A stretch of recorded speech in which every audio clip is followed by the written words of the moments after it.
Hi friends, இன்னைக்கு குழந்தைங்களுக்கு கொடுக்கறதுக்கு சத்தான சோள பணியாரம் எப்படி செய்கிறதுன்னு பார்க்கலாம் வாங்க. இதுக்கு 1 கப் சோளம், 1/4 கப் உளுந்து, 1 டீஸ்பூன் வெந்தயம், இது எல்லாத்தையும் 8 மணி நேரம் ஊற வச்சுக்கோங்க. ஊறினதுக்கப்புறம் நல்லா அரைச்சி புளிக்க வச்சுருங்க. இரவு முழுவதும் நல்லா புளிச்சிடட்டும். நல்லா புளிச்சதுக்கப்புறம் இப்போ நம்ம காரமும் இனிப்பு பணியாரமும் செய்ய போகிறோம். காரத்துக்கு வெங்காயம், பச்சை மிளகாய், கருவேப்பிலை, கொத்தமல்லி வதக்கி போட்டுக்கோங்க.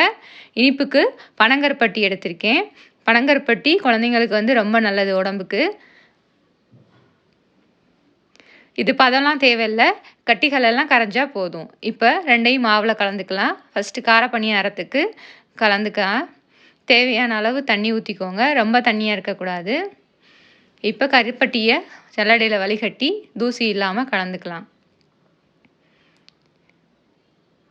இப்போ பணியாரமாக ரெண்டையும் ஊற்றிடலாம். ஒரு குத்தி பார்த்துட்டு கையில் எடுத்து பார்த்தீங்கன்னா வெந்துருச்சான்னு தெரியும். இப்போ கார பணியாரம் ரெடி ஆயிடுச்சு. இப்போ சூடான சுவையான பணியாரம் ரெடி ஆயிடுச்சு. லைக் பண்ணுங்கள், ஷேர் பண்ணுங்கள், கமெண்ட் பண்ணுங்கள். மறக்காமல் அதை சப்ஸ்கிரைப் பண்ணிடுங்க.